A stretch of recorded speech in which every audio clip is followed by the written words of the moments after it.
So Far Cry 5 is the new Ubisoft open world game in a long string of obligatory Ubisoft open world games. In the past, I've made my, I don't want to say hatred because that's a very strong word and very hyperbolic, but dislike for Ubisoft and the very workmanship and mechanical way that they craft their games. Like, when I think of the stereotype that video games don't have a lot of thought put into them and that they're very mechanical, like you think of whenever a big Hollywood movie or some big TV show portrays a video game, it's like, you need to beat the level and level up. Like, they don't take into account how organic video games have become. But Ubisoft actually makes those kinds of video games. Like, they're very mechanical, they're not very organic. You know, they have leveling up, they have obligatory skill trees, obligatory crafting. You know, it's like the worlds never feel real. They never feel living and breathing. They feel very, very, very mechanical.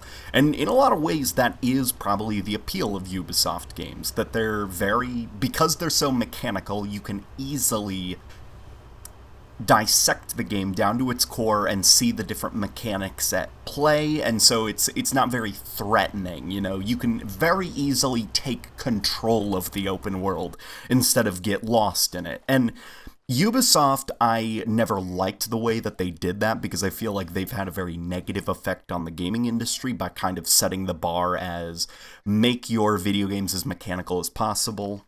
But that being said, lately, Ubisoft has been killing it. Surprisingly so. Rainbow Six Siege was kind of the first game in the last couple of years that has made me look at Ubisoft and go, okay, you're doing something unusual. Usually you guys kind of release your game and then move on to the next one, but you're sticking with this one and it's profitable for you now. And your game takes a lot of skill, which is very unusual for your studio. And then the next thing that they pop out is another Assassin's Creed game with Assassin's Creed Origins. Now, I had little to zero interest in it because I care so little about that franchise, but sure enough, people have said that it's incredible, surprisingly incredible. And so next time it goes on sale, probably for the summer sale on Steam, I may actually pick it up. It may be the first Assassin's Creed game since Black Flag that I'll actually buy and enjoy. And then, because Ubisoft has been kind of killing it lately, I was actually excited a little bit about Far Cry 5, because I was like, maybe this'll be different. Because Far Cry 4 I was not a fan of. I thought it was very cynical in that it took very little risks and it didn't feel very ambitious. Nothing it did I hadn't already done in Far Cry 3. And Far Cry Primal, I actually feel like I appreciate more than I actually like, because Far Cry Primal did try a lot of interesting things, but I do think that the Far Cry structure is not suited for melee combat, and I don't think melee combat is currently Far Cry's strong suit. It feels very stiff and awkward, probably because that engine isn't designed for first-person meleeing. But, you know, that could obviously be ironed out in the future with upgrades to the way the engine feels and works. But, so, Far Cry 5 comes out. I didn't, read reviews or whatever, because I think that's all. I wanted to go into this myself because I wanted to see what Ubisoft had to offer. And my first 20 hours or so, I was floored by just how good it was. It was definitely still mechanical and definitely still very transparently a video game. But it was also a lot more human. There were a lot more human elements to it than previous games in the Far Cry series. There definitely was an attention to making sure that this game felt different from the previous Far Cry games. That being said, there are still a lot of elements that sadly are very Ubisoftian in that it's reusing ideas from previous games. Like Far Cry 5, it doesn't have an original bone in its body, because basically all of its mechanics it just lifts from previous games, like controlling animals and having animal buddies or human buddies, lifted from Far Cry Primal, Liberating Outpost, lifted from Far Cry 3 and 4. Like, it does nothing original, but that's not to say that it does any of those things bad. I would say it's the most refined Far Cry game so far. But with that refinement also comes some issues, because it's also the easiest Far Cry game. And there currently is an issue with it where when I hit the 30-hour mark, I had done almost everything that the game had to offer. And I was playing, for the record, on PC at hard difficulty. So the hardest that the game allowed, with the crosshair turned off to try to make it as challenging as possible. And within 30 hours, I had done almost everything. And I noticed that the game has an issue with the player rapidly out-leveling the game itself, to the point where you are this walking monster and the game can't do a thing to stop you.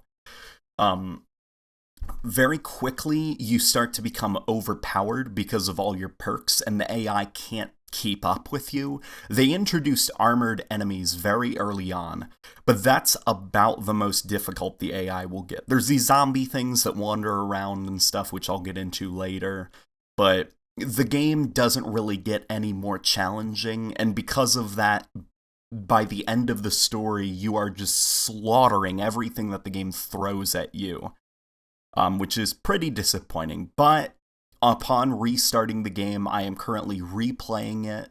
This time I've turned off the dumb X-ray vision that all Ubisoft games have, because I do think that, that plays a big part in why the game is so easy. Here's my actual recommendation for how to play Far Cry 5. If you're on console, and you can't change your field of view, I would recommend playing on the hardest difficulty and turning off your crosshair, but allowing your X-ray vision. Because of the narrower field of view, you kind of do need that extra level of help. But if you're playing on PC and you've got that field of view slider cranked all the way up, I would actually recommend turning off the X-ray vision, playing on the hardest difficulty, and turning off your crosshair. Just because I do think you have an unfair advantage over the game because of your expanded field of view. But that's just the way that I would recommend approaching the game, just from right now. I'm currently in my second playthrough of the game just to see how it plays differently with this new set of rules.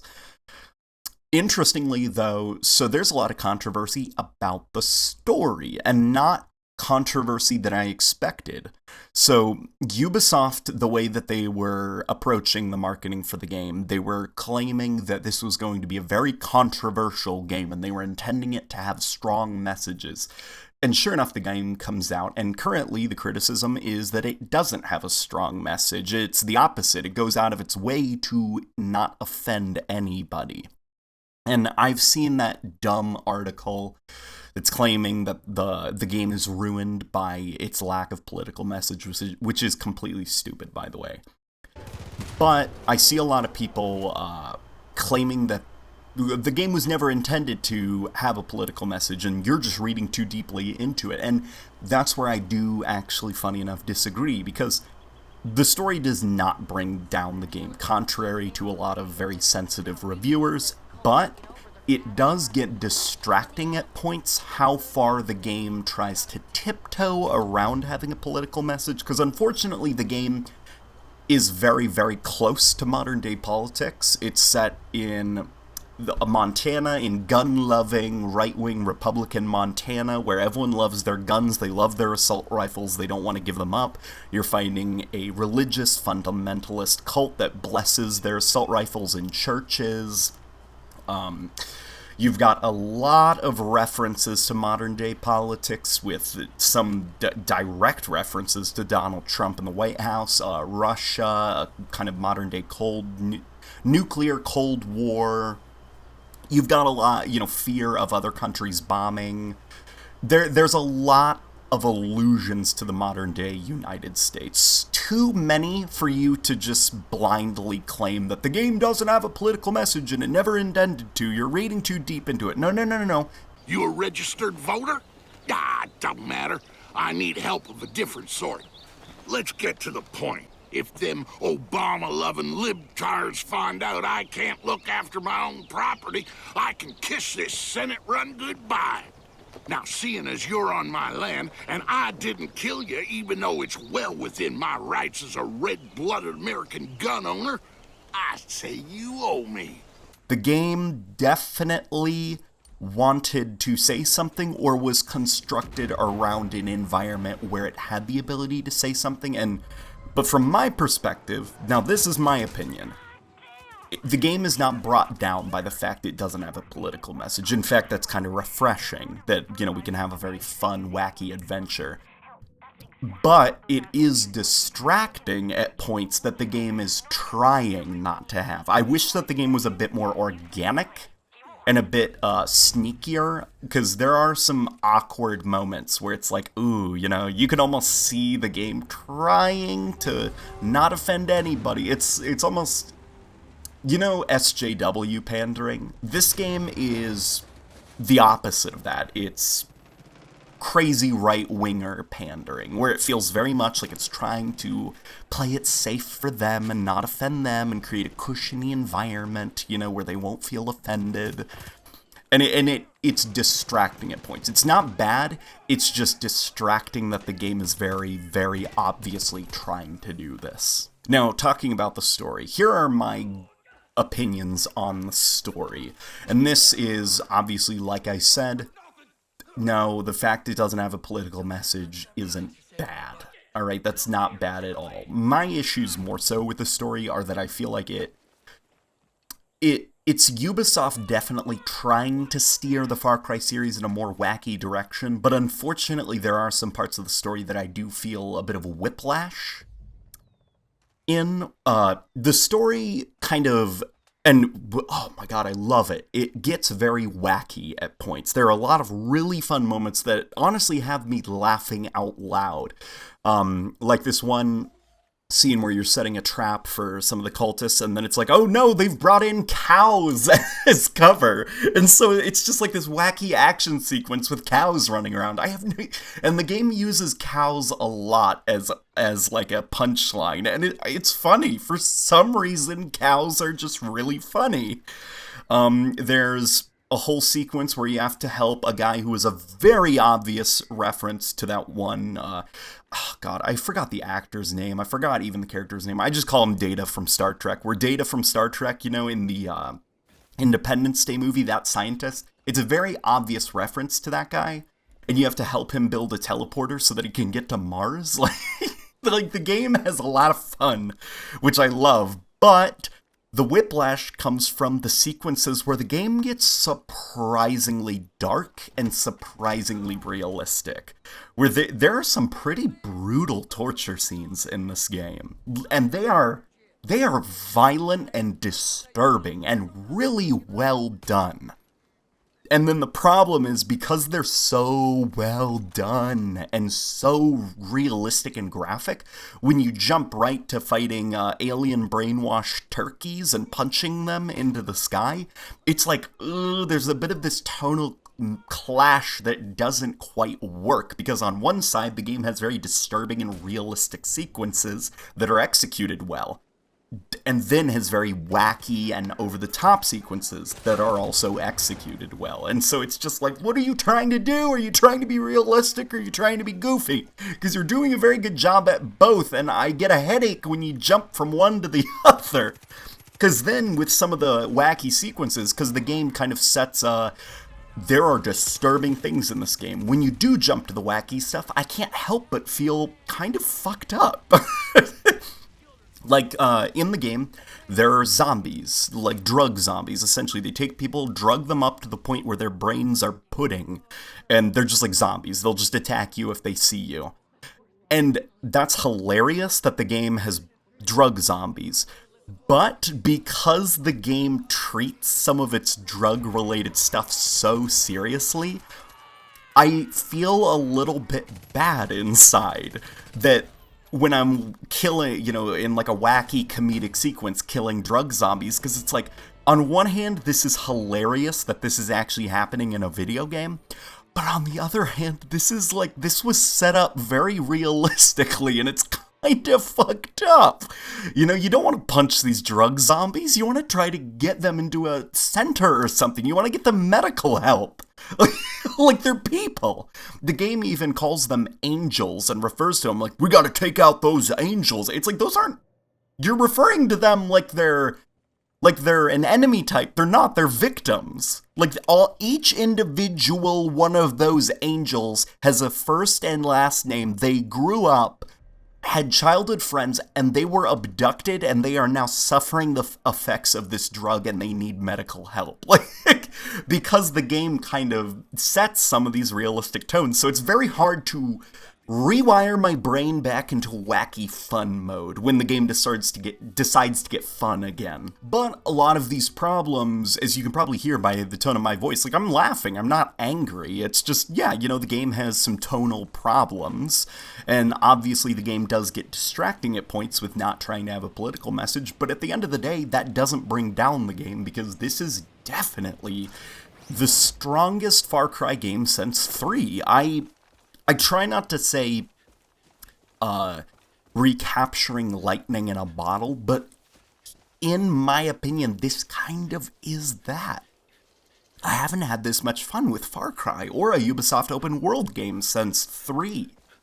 They really did recapture lightning in a bottle. This is a very, very fun video game. I wish that it wasn't as easy and that the escalation of you rapidly growing overpowered wasn't as quick as it was, because I do think at a certain point you might as well just restart the game because you've gotten too powerful for the game.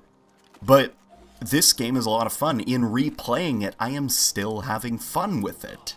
I haven't grown bored. Now, controversially, I think that the game is a little bit inconsistent looking from a visual standpoint. I've seen a lot of people praising the graphics and claiming this is one of the best looking games, and from a distance, I do think this game looks unholy at times. It looks very good, but when you get very close up, I do think that the game's cracks start to show in the graphics of the game.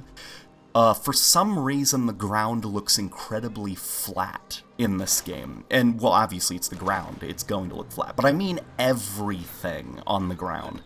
There are some distracting moments where when you're on the road and you just get out of your truck and crouch and look at the road ahead of you, you can kind of see that it looks as if the road and then the transition from road into the dirt and the grass and stuff, it all looks flat, and like a photograph of a road was placed over this flat terrain, if that makes any sense. And in the Far Cry level editor, you kind of start with this untextured flat plane, and then you kind of spray paint grass on, and then you can spray paint a road texture over that, and it's completely flat. And it kind of reminds me of that. And it does get very distracting at points, and also the world feels very like, look, don't touch. Trees and grass and stuff don't react to you unless it's very specific pieces of grass. On a side note, to add to the weird, inconsistent graphics, the flamethrower effect in particular is very headache-inducing for me, because... Here, I'll try to explain what it seems like. It seems as if the flamethrower in this game, the effect when you start spraying the fire out of the nozzle, it's like a pre-created effect that is just pasted onto your screen. It doesn't react to how far or how close the flame is spraying. Like, if you fire your flamethrower out in an open field versus fire it directly at a wall, the effect of it coming out of your nozzle does not change. You know, it doesn't get shorter because it's blasting and hitting right into the wall or spraying all the way out into the field. It looks exactly the same. So because of that, it's very hard to judge distance when using the flamethrower. It's very frustrating. As I was getting ready to record this video and I was jotting down some of my thoughts on why the game looked so weird to me, a YouTuber actually uploaded a video that's kind of blowing up right now, pointing out the attention to detail in Far Cry 2 versus Far Cry 5, and he nailed it on the head. There are very weird things, like when you set grass on fire, the grass doesn't actually despawn. It just turns black and then after a little while, the black decal kind of fades away and the grass just looks normal. You can't burn trees, you can't splinter trees. The water is very flat, water doesn't make waves or anything. It reminds me a lot of Horizon Zero Dawn's flat, static water that doesn't splash or anything. Yeah, it's you can't even shoot out lights, which is very odd, because I feel like that would be like, duh, if you're taking out an outpost at night, that would make for an excellent stealth sequence, like shooting out the light so that you can take down the guard in the dark. You can't shoot out light bulbs in this game, which is very odd. There is a lot of a lack of attention to detail in this game, but it's like you can shut off that part of your brain. But graphically, I do think this game has a couple issues that aren't brought up enough, but it's okay at the end of the day. I do think the weakest part of the game, sadly, is the buddy system, which they kind of aped from Far Cry Primal, and they've expanded upon it in this game. Buddies I've found to be, you can exploit them very easily. If you get yourself a perk that allows you to have 2 guns for hire, essentially you can clear out an entire base by sending the guns for hire into the base and just ordering them to take out each guard one by one, because it seems like your guns for hire are invisible to enemy AI, as well as, and I don't know if this is the case just because it's so inconsistent, but in my case, a lot of the times it seems as if a gun for hire takes out an enemy NPC without being spotted, then that enemy NPC's body is invisible to all other enemy NPCs. So you can, if you want to, just stay up in a mountain and just order your little guns for hires to run around systematically taking down every single NPC in the base until you've liberated it completely. Without being seen, despite the fact that the enemy NPCs are literally wading through their own comrades' bodies that they don't even see for some reason. It's very, very odd. I don't know if it's an exploit or a glitch or if I was doing something wrong, but it seemed very odd. And I do think the guns for hire are very, very inconsistent, because outside of that I just mentioned, I almost never needed them, and keep in mind I was playing the game on the hardest difficulty. The only reason I found to use them is for getting their takedown achievements so that I could get more upgrade points for my obligatory Ubisoft skill tree, and, that was just that. Ultimately, at the end of the day, Far Cry 5, it's definitely a Far Cry game. And if you haven't played Far Cry in a couple of years, you're probably going to think this game's amazing. If you're a big fan of the series, you're probably going to think this game is great and definitely a very streamlined version of that formula, but it's getting to the point where Ubisoft needs to do something new with this series. They need to innovate a little bit more. They can't keep doing the same thing over and over again, because it is fun, but it's also you gotta do something new.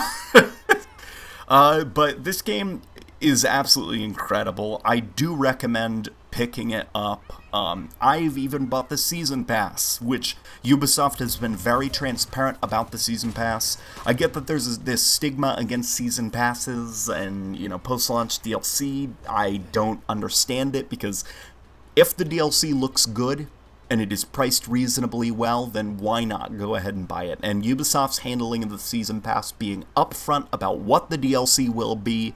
All the DLCs are wacky and fun-looking. There's zombies, there's Martian aliens, there's Viet Cong. It looks great, and because it looks so great, I bought it, and I'm looking forward to the DLC, and I'm looking forward to where this game goes. But what do you guys think of Far Cry 5? If you have it, are you thinking of picking it up? Let me know in the comment section below, and guys, I will see you on the next video.